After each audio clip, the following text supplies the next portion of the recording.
Hey guys, Dr. Christy Ennis, physical therapist, certified strength and conditioning specialist, and nutritionist. And today we are going over 5 minutes to stronger knees. Strong like bull knees is what we're going to get today. Now, your knee happens to lie right in between the hip, right, and the ankle. So most people, when they think of knee strength, think of strengthening this quad muscle, which is great. We do need to have strong quads. But we have to make sure that all of the other muscles that are coming down around the knee are strong too, to help prevent injury and even treat injuries like meniscus tears, ligament issues, and arthritis even, believe it or not. We want that knee to do what it's supposed to do, and so the muscles have to do what they're supposed to do as well. So not only are we looking at the quad muscles, but we're looking at those adductor or inner thigh muscles. Those come down around the knee.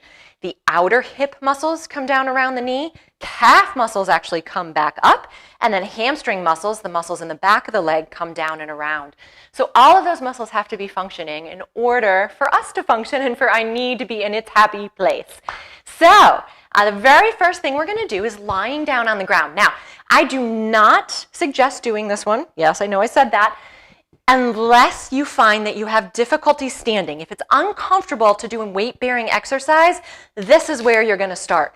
The reason I say I don't often suggest this is because it's not very functional, but it's a great way to activate the muscle if you're having difficulty in other positions. So first thing first is to think about, I'm going to sit back up here, you want to think about tightening this muscle up first. So you want to press that kneecap down towards the floor. Sometimes that's where you even just have to start, is working on getting that activated. So you'll start with that little squeeze, tighten that quad, and then you're lifting that leg up. So now we're working on that quad muscle, the hip flexor muscles. Be careful that you don't arch your spine. You can even work on those abs a little bit as you do this. To bias one side or another, you can actually turn that foot in or out a little bit, and then you're going to get into the outer and inner quad muscles as well. For all of these exercises, you want to try to shoot for 10 to 15 reps every other day, okay? Hopefully I don't turn off my microphone as I go on my side. But you want to lie right on your side. You want to look down, and you should just see your toes and a little bit of your feet. If you see more than that, your hips are way too far forward. So we're going to move those back a tiny bit. And I'm going to take, and I'm just going to do this little leg lift right here. Now we're working on those outside leg muscles, okay? You should be able to get, again, 10 or 15 reps. If that feels easy, you want a little bit more challenge. You can even add a little bit of ab work in here too. Coming up into that side plank, and then lifting that leg right up, okay? Which is definitely harder. If you're not quite ready for that, sort of that in-between that you can do would be to take a band right above the knees, down at the ankles is even harder, and then still stick with that little leg lift, okay? I'm trying to get you guys no equipment workout though so that you'll do this and it's easy to do. Next, we're going to get into a little bit of a frog bridge. So heels together, you're going to lift that butt right up. So now we're really working on getting those glutes and some of those side hip muscles, again, that are going to help to support that knee. Keep it pulled out so we're not putting too much pressure on the inside of the knee. All right? Make sure that you're only lifting as high as you can without elevating that rib cage and no arching into the spine either. From here, I'm going to stand on up. Maybe, carefully. At home, you can either use stairs that you have at home, or if the stairs are too high, a lot of times I'll have people use something like a textbook or a phone book. Yes, those still actually exist in this day and age. So the higher you go, the harder it is, okay? So we're going to think about putting that leg up. Just like when you were on the ground, you really want to think, squeeze that quad muscle as you come all the way up, and then come back down. Focus in on using that leg that's on the step. Don't be pushing off with the leg that's on the ground. And here we're going to add a little bit of calf too. So kind of step one would be bring that other leg up, come up onto those toes, and then back down.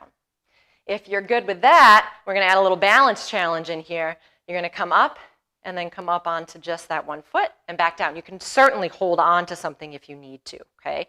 Concentrate here when you're coming up is really and truly a nice and slow, controlled down motion. It tends to be where those muscles are weakest, so that's where you want to focus.